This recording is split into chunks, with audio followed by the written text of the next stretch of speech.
Assalamualaikum warahmatullahi wabarakatuh. Alhamdulillahirabbil alamin. Wa sallallahu ala sayyidina Muhammad wa ala alihi wa sahbihi ajma'in. Amma ba'd. Al-Fatihah. A'udzu billahi minasyaitonir rajim. Bismillahirrahmanirrahim. Alhamdulillahi rabbil alamin. Ar-Rahmanir Rahim. Maliki yaumiddin. Iyyaka na'budu wa iyyaka nasta'in. Ihdinas siratal mustaqim. Siratal ladzina an'amta 'alaihim ghairil maghdubi 'alaihim waladdallin. Amin. Marilah kita lanjutkan kajian kitab Tibbun Nabawi dan Al-Mawa'id. Ini saya tidak bisa langsung ke Pondok Pesantren Futuhiyah Meranggen Demak dikarenakan sedang berada di Tingkir Salatiga, tepatnya di Yayasan Al-Falah Darus Sa'adah. Ada yang mengatakan Pondok Mertua Indah. Kita akan kaji tentang At-Tibb An-Nabawi. Jadi begitu pentingnya kesehatan sehingga banyak para ulama menyusun kitab tentang kesehatan. Jadi hampir-hampir separuh kehidupan ini tergantung dengan kesehatan.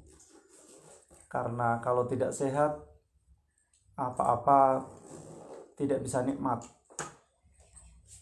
Dan kalau orang sehat, apapun dapat dikerjakan dengan sangat mudah, sangat ringan, dan tidak ada kendala. Bayangkan kalau sakit, jadi semuanya terhambat, di kekuatan fisik melemah, kemudian secara kejiwaan juga ikut melemah pula. Dan kita lanjutkan. Kalau kemarin masih mengenai hijamah atau bekam ala Rasulullah, karena bekam itu sudah ada sejak bahkan zaman Fir'aun, zaman para umat terdahulu. Kita lanjutkan halaman 46.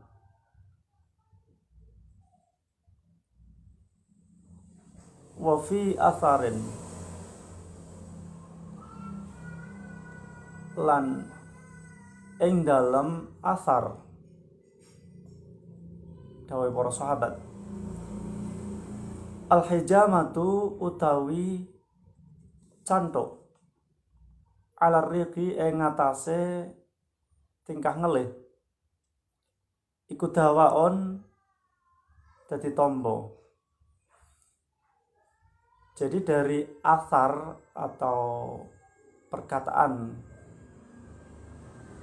para sahabat, bekam dalam keadaan perut kosong, dalam keadaan lapar, ini akan bisa menjadi obat. Wa ala shibailan ing atase wareg iku daun dadi penyakit. Bekam dalam keadaan kekenyangan, perut terisi penuh, maka bisa menjadikan penyakit. Wa fi sab'ata asyara lan ing dalem tanggal 17 minasyahri saking wulan iku syifaon dadi tombo. Bekam pada tanggal 17 setiap bulan komariah itu bisa menjadikan obat penyembuh. Jadi seperti kalau orang operasi zaman sekarang itu nanti ada metode disuruh puasa dulu ya, tidak makan, tidak mengkonsumsi makanan minuman dulu, nanti baru dioperasi. Jadi memang ada salah satu metode pengobatan itu dengan cara puasa ya. Kalau sabda Rasul, sumu tasihu, berpuasalah maka kalian akan sehat. Jadi salah satu metode. Dan ada kalanya kalau menghendaki kesembuhan suatu penyakit atau menghindari suatu penyakit, ada makanan-makanan tertentu yang harus ditinggalkan. Dan ini dalam dunia ketabiban maupun kedokteran mengenal dan faham pasti akan hal itu. Waqtiyaru hadhil awqati, utawi milih iki pira-pira wektu lil hijamati kedue cantok iku fima ing dalam barang idza kanat nalikane ono apa hijamah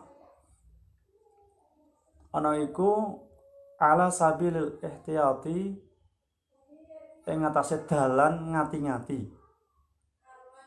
wa taharruzilan ngreksa minal adza saking loro. Jadi dipilihnya waktu tertentu untuk melakukan bekam ini dalam rangka untuk sarana berhati-hati dalam bentuk penjagaan diri dari suatu penyakit. Wahidhan lan kreksa lesehati maring kesehatan. Jadi waktu tertentu dipilih karena untuk menjaga agar tetap sehat. Jadi maksudnya begini, dalam suasana normal, dalam suasana menjaga kesehatan atau mencegah penyakit, nanti berbekam pada tanggal-tanggal tertentu, waktu-waktu tertentu itu sangat dianjurkan. Namun kalau saat sakit, kalau saat ada penyakit, lah itu tidak memperhatikan tanggal-tanggal atau waktu ini. Tapi begitu ada penyakit yang memerlukan penanganan langsung, maka harus segera ditangani. Jadi makanya kalau dunia kedokteran istilahnya mencegah lebih baik daripada mengobati, itu ada benarnya. Jadi al-himayah khairum minasyifa. Jadi tindakan preventif, jadi mencegah, menjaga jangan sampai terkena suatu penyakit atau terkena suatu malapetaka. Ini jauh lebih baik, jauh lebih selamat daripada harus mengorbankan diri, terjun ya, menerjang arus yang belum tentu nanti dia kuat menahan penyakit itu atau tidak. Dan sekalipun dia sudah menyediakan obatnya, belum tentu obatnya itu cocok atau tidak. Jadi tidak gegabah tapi tetap waspada. Wa amma mudawatul amradi, manapun ing dalem nambani pira-pira lara, fahaitsu mawujida, mongko dalam sekirane ditemu opal ihtiyaju butuh ilaiha maring hijamah wajaba mongko wajib apa istimaluha nggunakake hijamah. Jadi manakala ada penyakit yang harus segera ditangani, maka kalau menggunakan teknik bekam ya wajib harus segera dilaksanakan.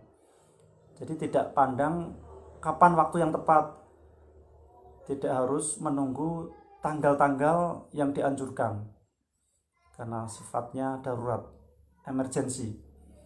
Makanya kalau di rumah sakit ada istilah ya ruang ICU atau ruang IGD. Jadi ada tempat-tempat khusus untuk penanganan situasi khusus. Wa fi qalihi lan ing dalam dawuh Kanjeng Nabi la yatabayya ojo dadi akeh atau ojo ngubah-ngubahake piahatikum kelawan salah suwijine sira kabeh apa adamu getih fabtula mongko dadi sebabe mateni apa yatabayya hu ing ahad. Jadi ada sabda Rasulullah menyebutkan bahwa darah yang dikeluarkan ketika berbekam maka hendaknya jangan dalam situasi digoncang atau di cara Jawane diplotot utawa digoyak. Karena kalau darahnya ini dipaksa untuk keluar padahal tidak sesuai dengan ketentuannya, nah nanti bisa menyebabkan kematian. Jadi akan kehabisan darah dan fatal akibatnya.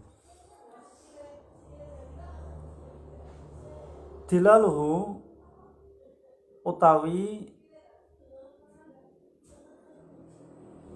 dalile atau nuduhake la yatabayya ala dzalika ing atase mengkono-mengkono fa'tulah, yakni ngersakake sapa Kanjeng Nabi li Allah yatabayya supaya yen toh ora dadi ngubah-ngubahake apa dang fakhudzifa mongko dibuang apa harful jarri huruf jar ma'a anna sartane lafal anna tsumma khudzifat nuli dibuang apa anna lafal anna. Jadi ini menerangkan tentang sabda Rasul la yatabayya. Jadi maksudnya li Allah yatabayya. Di situ ada pembuangan huruf jar. Kemudian ada pembuangan lagi anna. Wat tabayyuhu utai lafal at-tabayyu iku al-haiju ngubah-ngubah matune getih. Wa huwa utawi tabayyu wa huwa utawi tabayyu iku maqlubul baghi sebalike lacut. Wa huwa utawi tabayyu iku bi maknahu kelawan maknane baghi. Fa innahu mongko satamne tabayyu iku baghyud dami lacute getih wa haijanuhu lan ubah-ubahe dam. Jadi lafal tabayyu ini bisa diartikan darah yang keluar secara frontal ya, memancar dengan ada usaha untuk pengeluaran yang memaksakan. Waqad taqaddama lan teman-teman dadi dhisik apa annal imam sak temene imam Ahmad ya Imam Ahmad iku kana ana sapa imam iku yahtajimu cantuk sapa imam ayya waqtin ing dalem endine wektu ihtaja kang butuh sapa imam nasyahri sangking wulan. Jadi telah dikemukakan sebelumnya bahwa Imam Ahmad bin Hambal beliau berbekam pada waktu manapun ia menghendaki dalam setiap bulannya. Jadi menurut Imam Ahmad itu kapanpun menginginkan berbekam, kapanpun dibutuhkan berbekam, maka waktu manapun boleh saja dipergunakan. Jadi sekali lagi, saat butuh tidak perlu melihat waktu atau tanggal tertentu. Jadi kalau saat membutuhkan langsung saja dieksekusi. Jadi kalau bekam melihat waktu-waktu tertentu itu dalam kondisi normal, dalam kondisi sehat, menjaga kesehatannya atau mencegah penyakit. Kita lanjutkan kitab Al-Mawa'il. Ini hampir-hampir khatam. Jadi sebentar lagi bulan Rajab kita tinggalkan dan memasuki bulan Sya'ban dan berlanjut bulan Ramadan. Allahumma barik lana fi Rajab wa Sya'bana wa ballighna Ramadan. Jadi Rajab bulannya Allah, Sya'ban bulannya Nabi Muhammad, Ramadan bulannya umat Muhammad. Kalau Rajab itu menanam, Sya'ban menyirami, Ramadan memanen. Ada lagi istilah kalau Rajab itu bulan untuk istighfar, karena banyak sekali dianjurkan istighfar Rajab. Sya'ban itu bulan untuk sholawatan, karena ayat perintah untuk membaca sholawat itu pada bulan Sya'ban. Sedangkan Ramadan untuk membaca Al-Quran, karena Al-Quran turun pertama kali pada bulan Ramadan. Kita lanjutkan halaman 17. Bismillahirrahmanirrahim. Wal khaufi lan wedi, war rojai lan arep-arep. Jadi khauf dan roja ini ibarat dua sayap. Khauf itu takut, roja itu harapan. Jadi takut kepada Allah, di situ ada azabnya, ada laknatnya, ada murkanya. Sedangkan harapan, berpengharapan kepada Allah, di situ ada harapan akan pahalanya, surganya, ridhonya. Jadi semua ada ilmunya. Jadi antara khauf dan roja harus seimbang. Ibarat dua sayap. Kalau burung sayapnya itu keduanya seimbang, dia akan bisa terbang dengan sangat lihai. Bisa naik turun, bisa menukik ya. Bisa berputar-putar dan sebagainya. Tapi kalau sayapnya satu patah, tidak akan bisa terbang ya. Apalagi dua. Wal judi lan lomo, wasofhe lan ngapuro. Jadi harus punya rasa kedermawanan, nyah-nyoh. Jadi suka memberi, suka berbagi. Karena manakala kita membahagiakan orang lain, kita juga pasti akan berbahagia. Jadi kalau harta yang kita berikan itu pasti akan diganti oleh Allah. Harta yang kita berikan ketika di dunia itulah yang menjadi harta kita di akhirat kelak. Tapi harta yang kita simpan rapat di dunia nanti akan kita tinggalkan di dunia. Nanti tidak menjadi harta kita di akhirat. Kemudian as-safi, jadi mau memberi ampunan, memberi maaf. Jadi berlapang dada.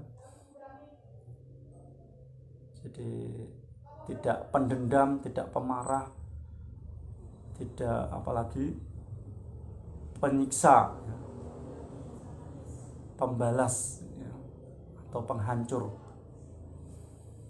Wal mawaddati lan asih-asihan.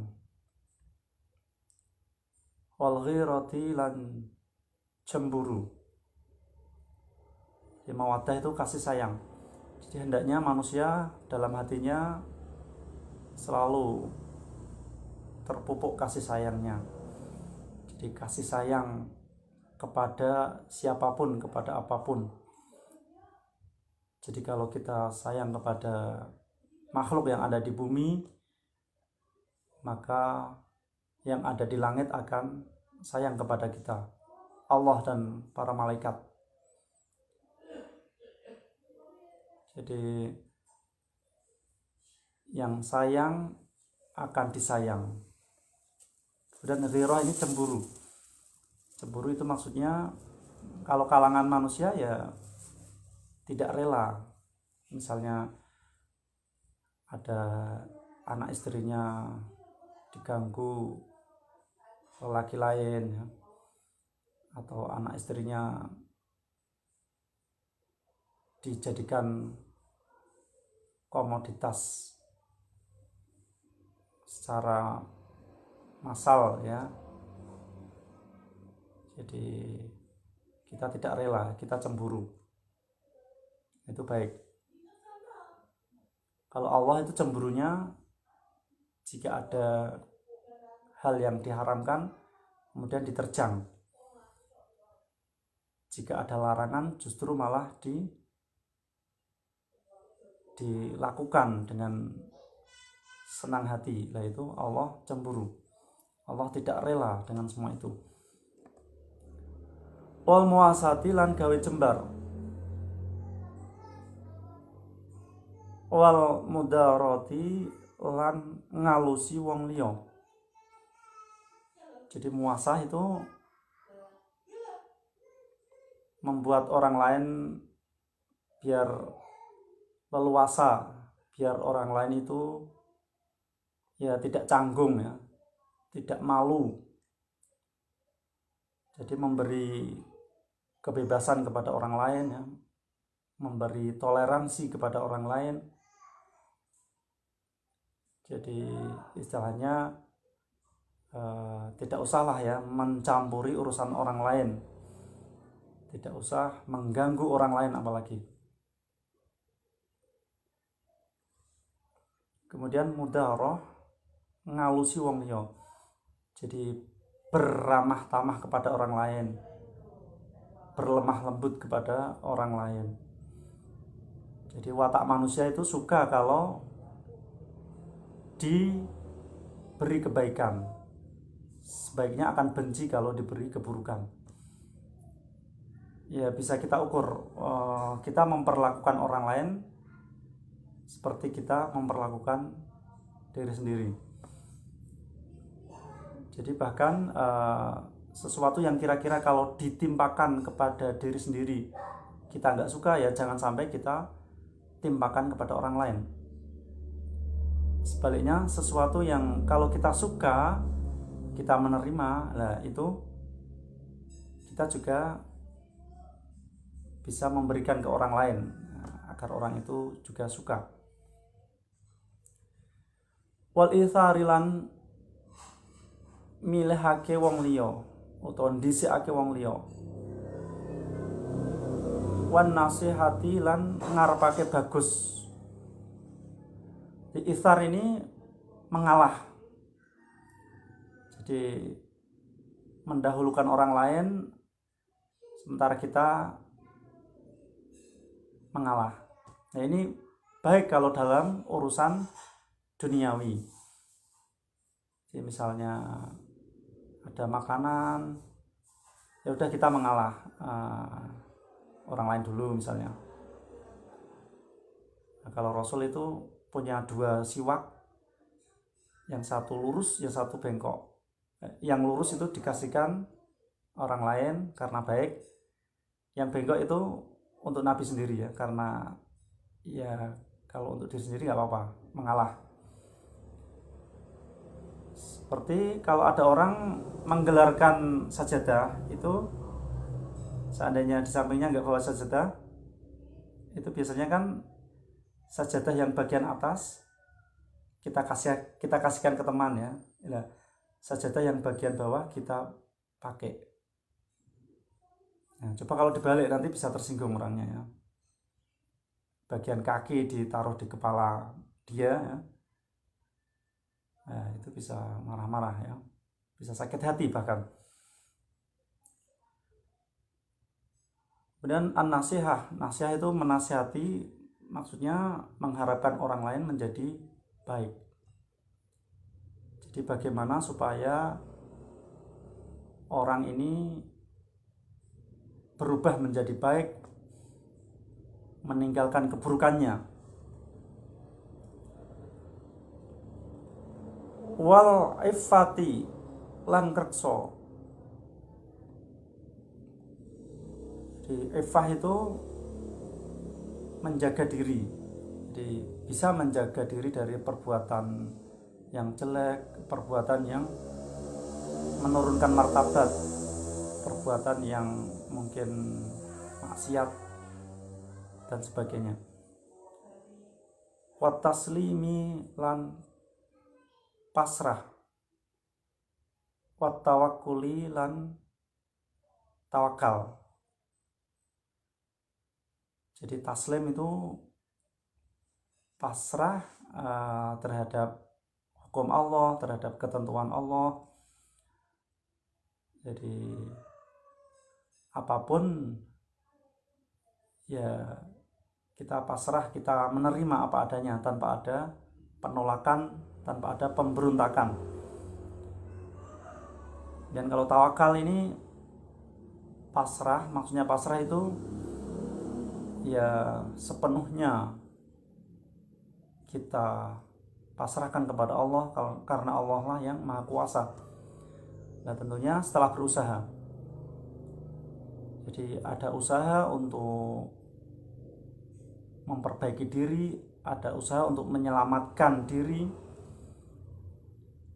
ada usaha untuk berbuat sesuatu, lah baru hasilnya pasrah ya. Allah mau memberi apa, kita terima. Jadi tidak benar kalau tiba-tiba pasrah, tiba-tiba tawakal, itu tidak benar. Ya. Jadi dulu ada yang menaruh onta di depan masjid, kemudian ditinggalkan begitu saja. Lalu diingatkan, tawakal tidak seperti itu. Kamu ikat dulu ontamu, baru kamu tawakal kepada Allah. Itu yang benar. Wasyaja'ati lan kendel, wal muru'ati lan jogo keprawiran, menjaga kehormatan. Wa mahabbatillahi lan demen Allah Ta'ala halimahulur Allah. Jadi syaja'ah itu berani ya, berani dalam kebaikan, berani dalam kebenaran. Jadi berani itu baik kalau dalam kebaikan, berani itu benar kalau dalam kebenaran.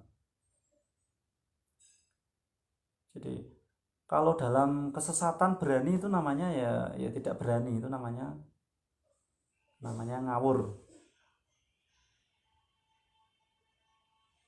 Kalau dalam kemaksiatan kok berani, itu namanya tidak berani, itu namanya nekat dan sebagainya. Kemudian muru'ah, menjaga harga diri, menjaga harkat dan martabat. Jadi jangan sampai tercoreng namanya, jangan sampai menjadi orang yang terhina, jadi sampah masyarakat. Jadi sebisa mungkin hidup mulia, hidup terhormat dengan menjaga harga diri, ya, menjaga harkat martabat, mungkin kesehariannya bagaimana, ya. Jadi menjaga akhlak mulia, menjaga mungkin ibadahnya, muamalahnya dan sebagainya. Kemudian mahabbatullah, mencintai Allah. Jadi cinta kepada Allah ini harus nomor satu dibanding yang lain. Cinta kepada Allah harus mutlak daripada yang lain. Nah, sekarang bagaimana dengan cinta Nabi Muhammad? Nah, orang itu harus bisa memilah-milah. Kalau secara keseluruhan cinta yang pertama harus kepada Allah.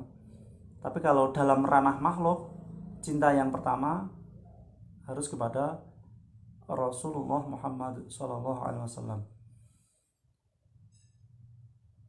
Jadi cinta Allah, cinta Rasulullah, nanti baru cinta ke yang lain-lain.